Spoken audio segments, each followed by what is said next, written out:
Hola, esta es la biografía no autorizada de Diana Salazar. Hay personas que pasan por la política y resultan complejas de comprender. Claro, habrá quien las simplifique, habrá quien las reduzca y las lleve a los dos extremos a los que este país nos tiene acostumbrados.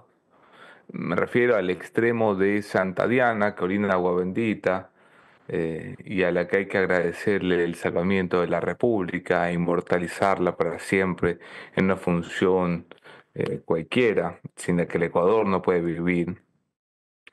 O a la diabólica Salazar, que ha convertido al Ecuador en un país de impunidad y narcotráfico. Y la gente no suele ser tan buena como ellos dicen, ni tan mala como sus críticos pintan. Si usted no está en una secta y está mirando esto, usted seguramente tiene la misma pregunta que yo. ¿Quién es Diana Salazar, que ha renunciado ayer a su cargo como fiscal general de la Nación y con ello da fin a su etapa como una de las protagonistas más importantes de la política ecuatoriana? Bueno, mira, es una mujer nacida en 1981, 10 años mayor que yo, en Ibarra, Imbabura, una provincia de la Sierra Centro del Ecuador. Viene de una clase media tirante, pujante, echada para adelante. Estudió en la Universidad Central, la pública, empezó a estudiar Derecho, muy jovencita. Y luego tendría un paso por la educación muy poco celebrado. No viene de ninguna gran universidad, no viene del mundo de las universidades privadas, no fue luego a estudiar a una gran universidad en el exterior, salvo una universidad menor en España, donde hizo una maestría no inscrita en la CENESID, y la Universidad Andina Simón Bolívar, si la memoria no me es infiel. Y siendo estudiante aún, arranca a trabajar en fiscalía en el año 2006. En 2006 arranca en su condición de secretaria, que es algo que a veces le restriegan para hacerla sentir menos, para humillarla en un sentido que me parece absurdo y equivocado, porque la gente que empieza abajo es siempre gente que tiene valía. Venir de abajo es algo para no sentir vergüenza, es algo para sentirse orgulloso de.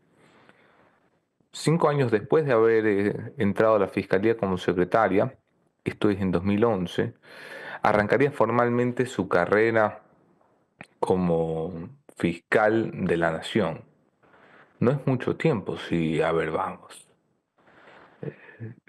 2011 empecé yo como periodista con 18 años. Y la doctora Salazar empezó entonces con 28 años, muy jovencita, como fiscal provincial en Quito. ¿El gobierno de quién? De Rafael Correa. ¿La fiscalía de quién? De Galo Chiriboga. Se convirtió, según la gente que la conoce, desde esas épocas, en una fiscal destacada, berraca, trabajadora. Ha tenido siempre fama de dormir poco.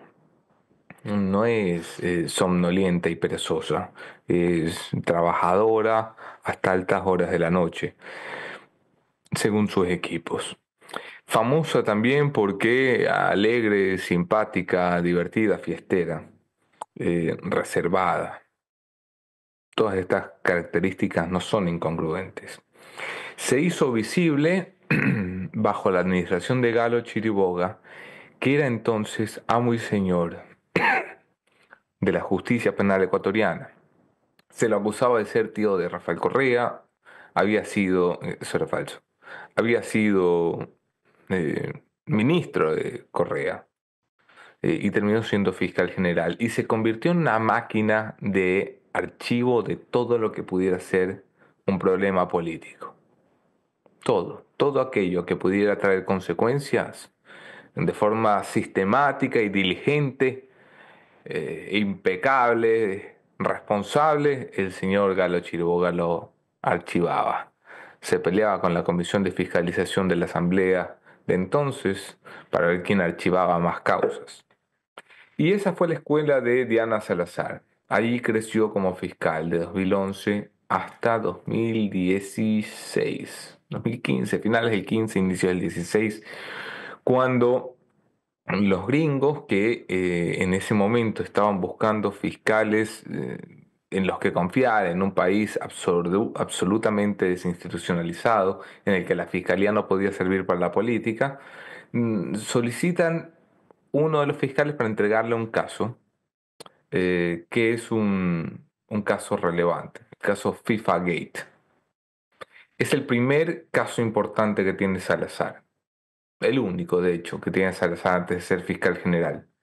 El caso en el que la justicia americana encontró corrupción entre los altos dirigentes deportivos y decidió procesar a los número uno de las federaciones de fútbol de cada país, incluyendo la Federación de Fútbol del Ecuador, y cayó Don Chiriboga, entonces Lucho Chiriboga, histórico dirigente deportivo. Me hubiera encantado entrevistarlo a Chiriboga de todo esto. Tocar a Chiriboga era tocar a alguien más importante que el presidente de la República. El presidente de la Federación Ecuatoriana era inmortal, había durado mucho más que cualquier presidente de la República, tenía mucho más poder, mucho más prestigio, mucho más dinero seguramente. Y lo encerraron allí en Villa Regina, en Quito, a cumplir su prisión domiciliaria, que creo que ya terminó, por cierto.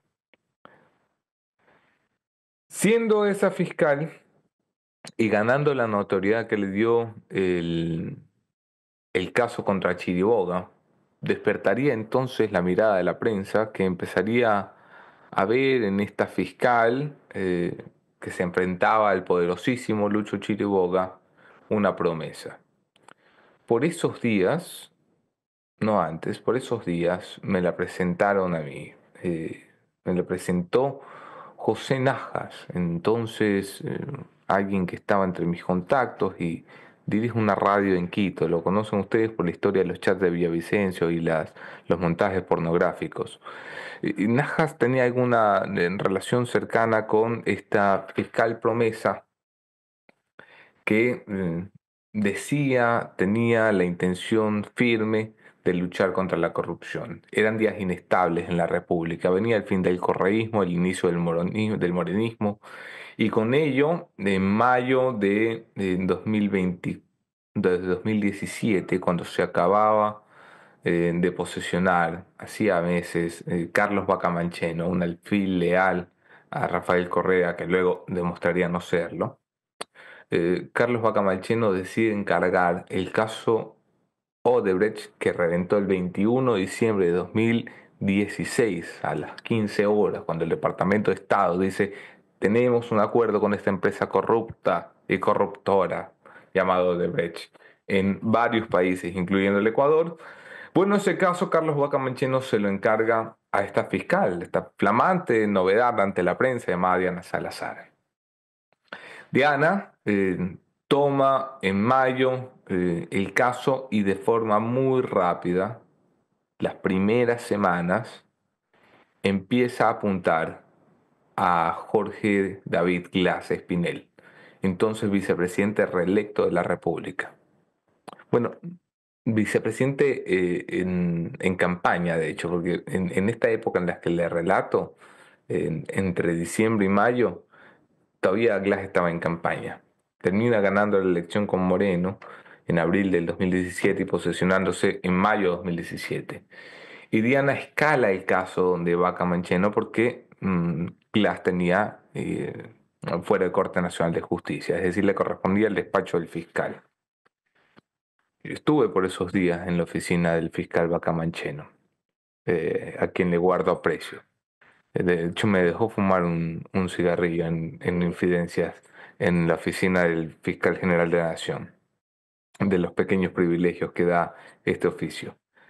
Y se preparaba el caso contra Jorge Glass por una sencilla razón. Durante 10 años, don Galo Chiriboga evitó que cualquier denuncia llegara a concretarse en un caso judicial. Cualquiera, por minúscula o grande, por bien o mal documentada, no pudo convertirse en un caso judicial. Cuando acaba el gobierno de Correa, Lo que decide, muchísimas gracias, lo que decide la Fiscalía General es darle paso a las denuncias contra el poder político y van entonces detrás de Jorge Glass, que era la cabeza representante del correísmo. Moreno daba señales de que se quería desembarazar del partido y entonces solicitó la cabeza de Glass Espinel. Obviamente no fue una tarea que le tocó a Diana Salazar, pero ella preparó el camino, allanó el camino y con eso mostró valentía en un momento en el que todos le tenían miedo, porque hoy a Glass cualquiera le dice delincuente. Entonces éramos muy poquitos los que nos atrevíamos a investigarlo y a denunciarlo. Y digo, nos atrevíamos por el trabajo que hice en esa época. Éramos muy poquitos, hoy todos son valientes y tuiteros. Entonces había muy pocas voces. Una de esas fue la de Salazar. Una de esas fue la de Salazar.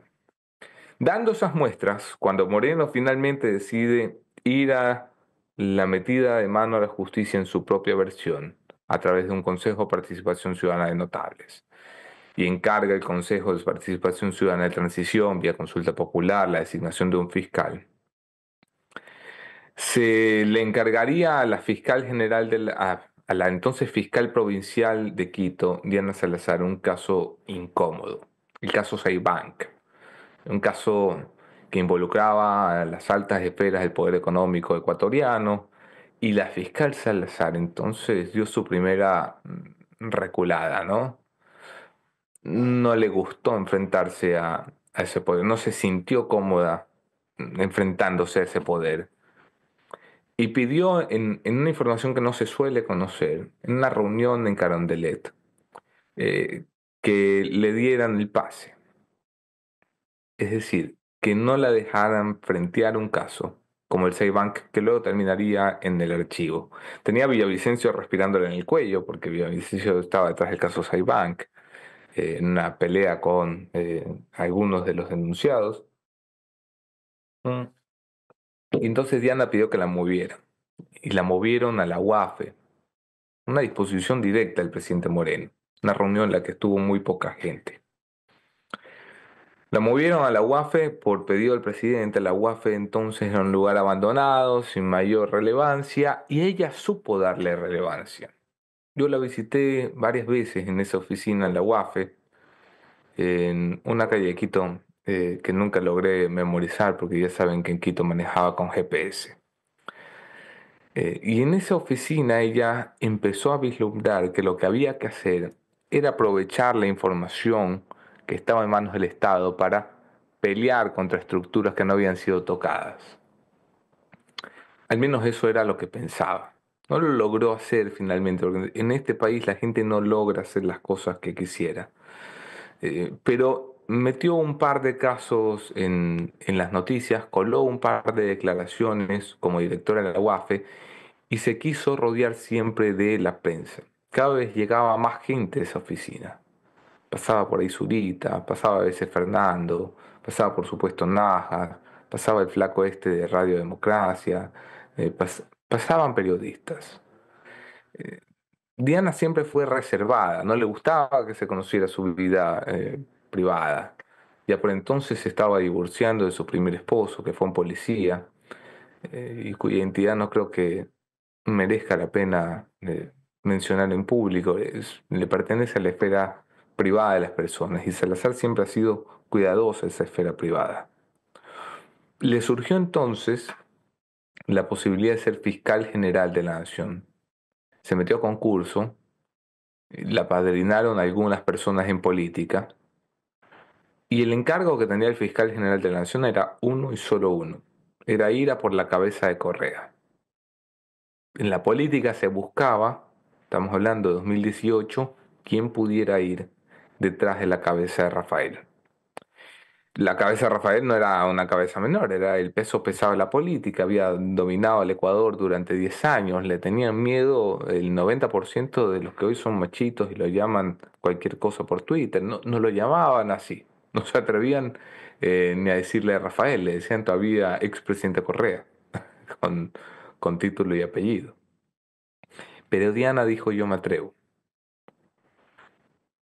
El presidente Moreno confío en el criterio del Consejo de Participación Ciudadana, donde la voluntad de Trujillo era importante. Yo creo que más clave fue aún la de Darwin Seraquibe, mano derecha del doctor Trujillo, y ambos querían, en su visión del Ecuador, una persona que pudiera rescatar al Ecuador de lo que para ellos era una tragedia, que era el paso del correísmo. Había un pero con Diana Salazar. Ese pero, tampoco se hizo público esto, se llamaba Charlie Pareja Cordero. ¿Te suena? Te lo contamos en los chats de Villavicencio, como Capaco. A lo mejor sí te suena más. Charlie Pareja Cordero había sido perseguido durante el correísmo por su relación con Odebrecht, como respuesta del correísmo a su Carlos Pareja Yanuseli, Capaya. Ellos sacaron a Capaco, que tenía un origen social cristiano en el gobierno de León Febres Cordero. Que tenía un origen social cristiano en el gobierno de León Febres Cordero. Estuvo exiliado en Perú y Diana Salazar, cosas de la vida, fue la encargada de la instrumentalización de esa persecución. Una persecución que incluyó utilizar correos hackeados para ir detrás del señor Pareja Cordero. Charlie, le pueden decir muchas cosas, pero es un buen abogado, un tipo brillante además. Y como buen abogado dijo, a mí me están jodiendo con información obtenida ilegalmente. Pero esa información obtenida ilegalmente la obtuvieron de servidores americanos. Por lo tanto, el delito que acaban de cometer es un delito federal americano. Y ante la ley americana, ante los tribunales americanos, fue detrás de Diana Salazar. El Consejo de Participación sabía esto, Trujillo sabía esto. Y una de las grandes preocupaciones era que Diana no iba a poder sentarse como fiscal general mientras Charlie Pareja Cordero tuviera la guillotina colgando sobre el cuello de la fiscal general de la Nación. Así que hubo un acuerdo privado entre Charlie y Diana. Un acuerdo que incluyó que Charlie cambiara abogado y demás. Y Charlie desistía de los cargos contra ella ya, y ella prometía que cuando fuera fiscal, la fiscalía terminaría de desistir, como en derecho correspondía además, pero con un pacto político, es decir, con pecado de origen, los cargos contra Charlie. El presidente Moreno llamó a Diana Salazar un día que la visité en su oficina. No iba mucho a su oficina. La gente cree que éramos íntimos y yo la verdad es que íntimos no tengo en la política. Tengo gente con la que hablo a menudo. El Salazar era una de esas. Hablamos una vez al mes, una vez cada 2 meses. Pero resultó que uno de esos días que fue a su oficina, salió muy emocionada a contestar el teléfono, le había llamado el presidente de la República, Lenín Moreno, y le había dicho: usted va a ser fiscal general de la Nación. Su encargo era uno y solo uno, era la cabeza de Jorge Glass y la de Rafael Correa. Ella prometió ir por Rafa, tenía cojones para hacerlo. Y, y creo que esa parte de su carrera la cumplió. Teníamos todos expectativas, me incluyo, que cuando la escogieron dije: mira, su currículum da para un buen augurio, ojalá que tenga fortaleza para el éxito institucional, porque nadie confiaba en que la Fiscalía del Ecuador se podía enfrentar al poder político. Y si algo deja Salazar en su legado, es que la Fiscalía demostró que no solo se puede enfrentar al poder político, sino que puede doblegar el poder político, aunque al final la propia doctora Salazar terminó doblegándose ante los políticos, ya vamos a hablar de eso. Logró la sentencia del caso Sobornos, más pendiente del calendario electoral que de las formas, y por eso cometieron los errores babosos que cometieron, como el- esto que siempre dice Rafael, ¿cómo se llama? El influjo psíquico. Una figura que han tratado de esconder y disimular y poner aquí, para atrás, para adelante, pero lo hicieron porque no estaban preocupados por el proceso, estaban preocupados porque Rafael no se pudiera inscribir en las elecciones. Ah, es que como dices esto ahora, bueno, vayan a revisar las grabaciones en mi programa de esa fecha y me cuentan. Y una vez que hizo eso y recibió el aplauso de la prensa, de todos los que conformábamos la opinión pública, de los que pesábamos menos y de los que pesaban más, la doctora Salazar probó una droga de la que es difícil escapar, que es la droga del aplauso de los lamebotas. Los políticos se suelen encerrar ahí y no van a dar marcha atrás, pero mira, nunca vi un caso tan grave como el de Salazar. A Diana le encantó que hablaran bien de ella. Y es más, la obsesionaba y la aterraba que hablaran mal de ella. Pedía constantemente que intermediaran periodistas delante de otros periodistas para que no hablaran mal de ella. Trataba de encontrar interlocutores válidos entre sus críticos y ella para explicarles que no estaba tan mal, que estaba queriendo hacer las cosas bien, pero que tenía que ir con calma porque el país no aguantaba mucho. Y como la prensa empezó a exigirle cabezas, y cabezas solamente de una fila política, yo creo que Salazar mordió el anzuelo y se dedicó únicamente a una cacería interminable de correístas que terminó en lo que ya sabemos. Todos los grandes casos de la doctora Salazar tienen que ver con el correo. Ninguno, ninguno, ninguno, ni los de crimen organizado están fuera de la esfera política del correo. Ninguno, ni cuando persiguió narcotraficantes dejó a un lado su pugna con la RC. Hay quien me dirá, bueno, ¿y qué del caso de las Torres, de Pablo Celi? No, o sea, la doctora Salazar estuvo cenando con Pablo Celi una semana antes de meterlo preso, porque eran grandes amigos y colegas. Ese fue un caso de los gringos, fue el caso de las Torres. Y fue como otros casos que hoy son emblemáticos de la doctora Salazar, un caso de interés de la embajada americana en favor del Ecuador. Celi era un corrupto de siete suelas, la embajada lo descubrió y lo pudo probar. Y fue también un caso de interés de la embajada americana, purga, plaga, metástasis, sobre todo porque la embajada identificó algo que los ecuatorianos se tardaron en dar cuenta, que es que no hay forma de arreglar un país con jueces corruptos. La relación entre Diana y la embajada arrancó realmente hacia 2019, cuando ella solicitó para enfrentar el correísmo un respaldo político que tenía que venir de por fuera del Ecuador porque entendió rápidamente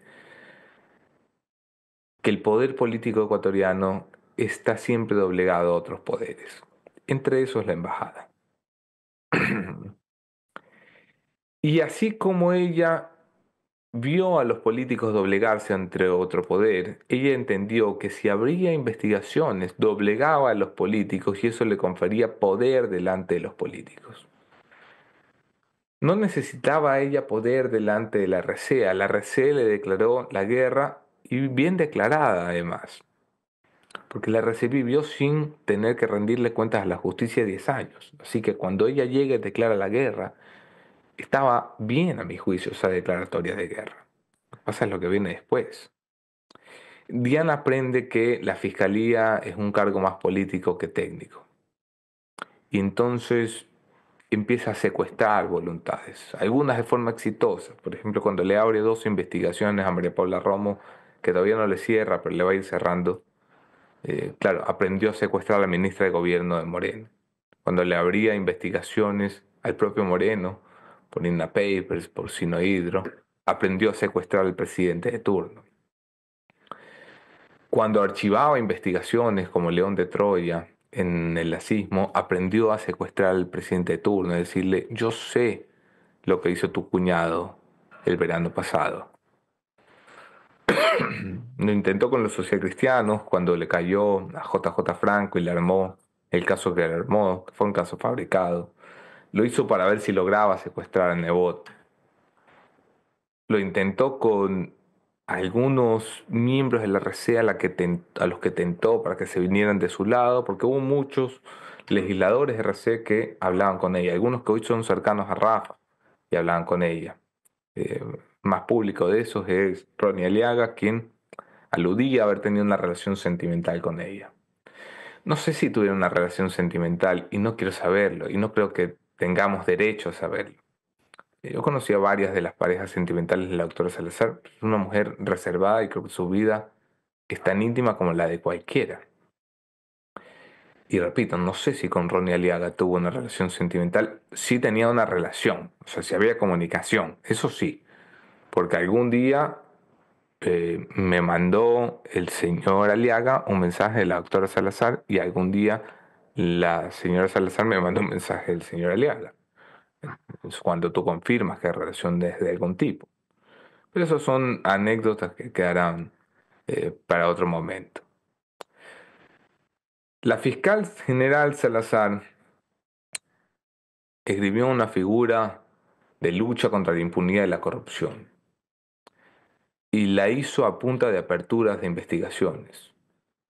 Abrió investigaciones contra la mafia albanesa, contra el presidente Moreno por Sinohydro, contra el presidente Moreno por INA Papers, contra el gobierno de Lazo por el caso Encuentro, contra los narcogenerales por el caso Narcogenerales, contra Tanya Varela por el caso Generalesa, contra los narcopolíticos del lacismo por León de Troya, contra los miembros del Estado que participaron en esa aparición de Nos Faltan Tres, contra los que violaron derechos humanos en las protestas de octubre de 2019, contra los que repartieron hospitales en 2020.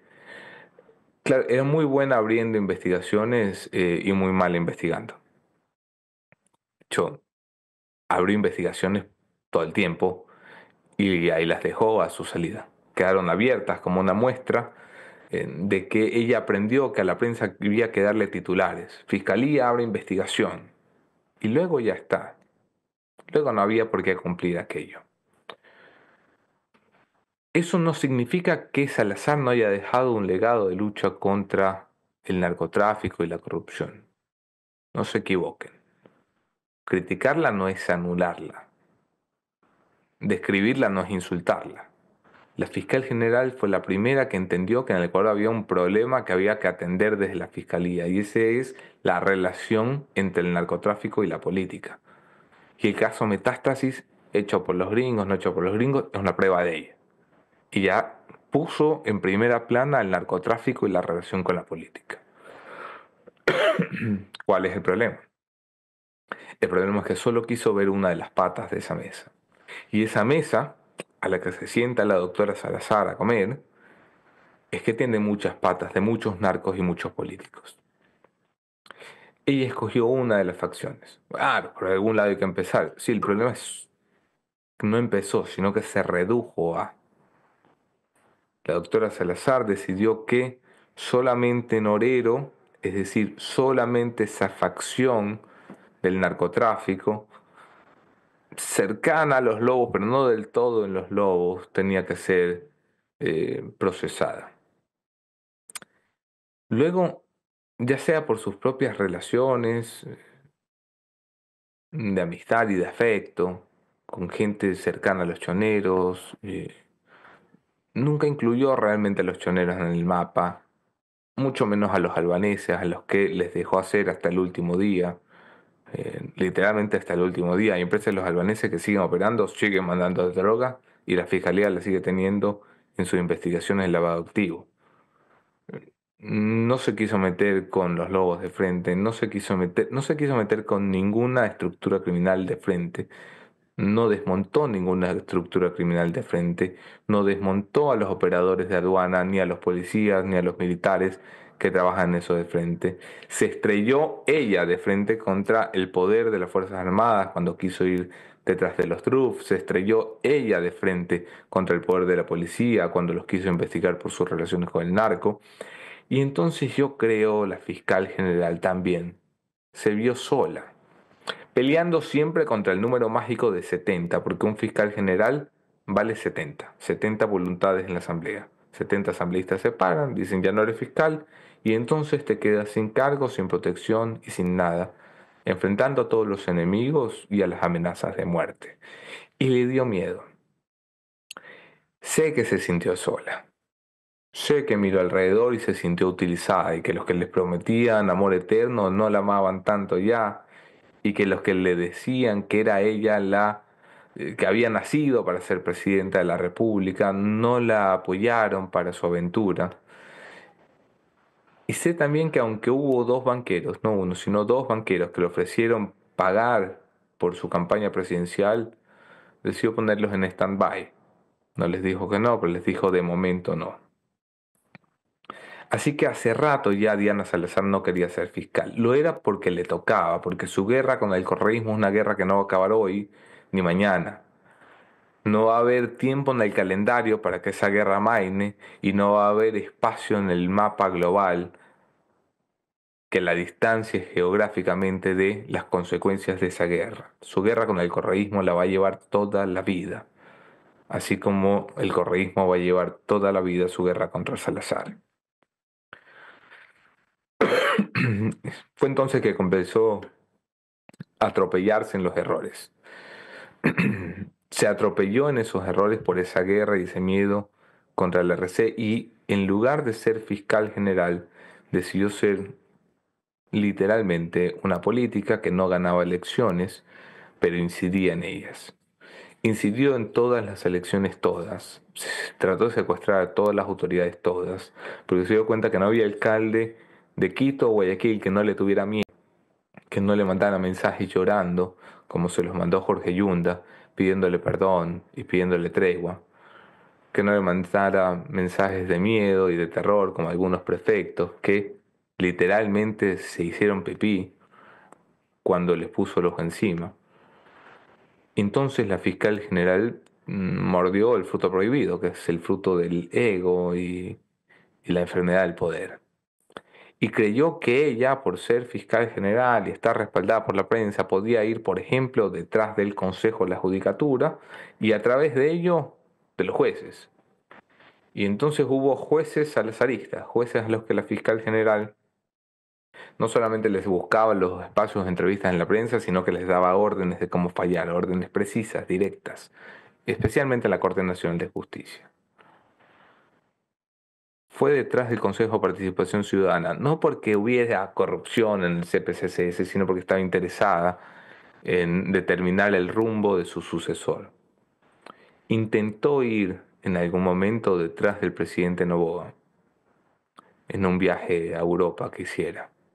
El presidente Noboa llegó más rápido y tuvo ella que capitular ante el presidente Noboa cuando el correísmo estuvo muy cerca de reunir los votos y fueron los votos del presidente Noboa los que la salvaron y la mantuvieron pegada a su cargo. Así que capituló delante de un socialcristiano que sirvió como testigo de honor en ese acuerdo en el que se rindió a su último y lamentable periodo de empleada del poder. Digo lamentable periodo porque si era ella la promesa de nunca más ser un fiscal general empleado del poder, desde hace tiempo lo venía haciendo y en los últimos meses o años ya sin vergüenza. Si Galo Chiriboga fue el fiscal del correísmo, ella fue la fiscal del anticorreísmo, así como después de ella vendrá el fiscal del novoísmo. Ojo con eso.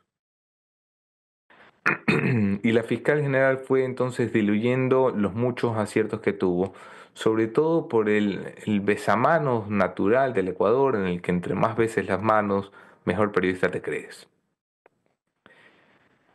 Hubo quienes la acusaron de cosas execrables, como inventarse un embarazo. Hubo quien dijo, y me consta que lo dijeron, la hija que tiene es muy blanca. Hubo cosas horribles que se le dijeron a Salazar por el simple hecho de ser su enemiga política.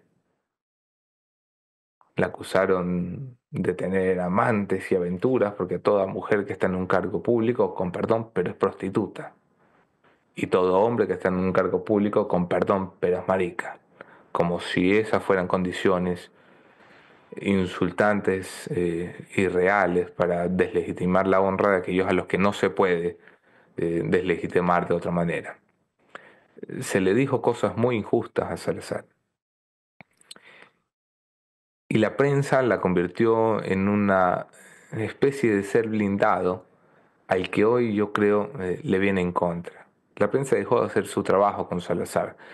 Salía ella a decir que la quería matar, nadie le preguntaba quién. Salía ella a decir que el contrato para Villavicencio valió 2 millones porque 1 millón era para matarla a ella. Nadie le preguntó cómo así, o por qué, o de dónde.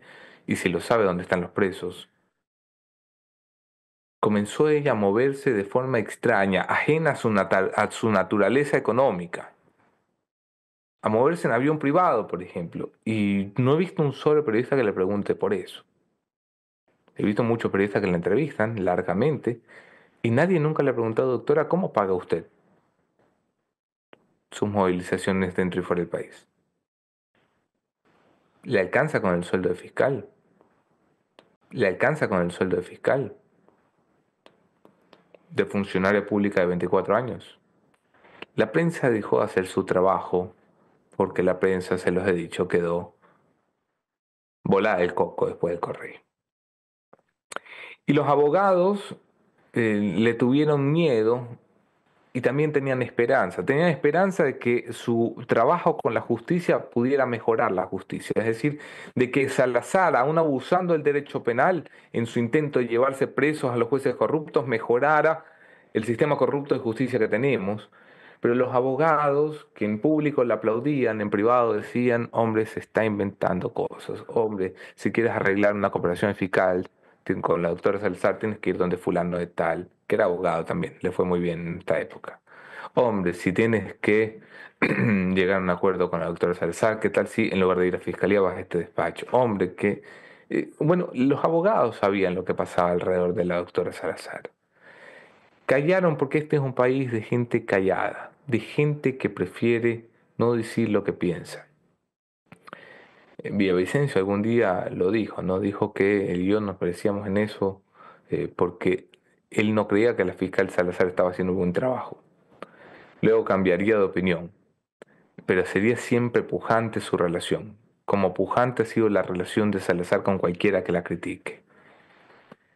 ¿Dónde pasará ahora que se va del Ecuador? No lo sé, pero espero que donde sea que vaya, primero se encuentre bien, que se dedique a su familia, que se reinvente como perfil político, que no muerda el anzuelo de los que le pagan la campaña para tenerla de empleada en el poder, como ya la tuvieron de empleada en fiscalía. Porque eso sería tal vez lo peor que le pueda pasar a su legado, al que ella quiere defender. Tener que decir que todo lo que hizo lo hizo por querer llegar a otro cargo público. Salazar no es tan buena como ella cree, ni tan malo como otros se pintan. Salazar fue una funcionaria pública, aunque la prensa te diga lo contrario. Bienvenidos, esto es Café La Posta.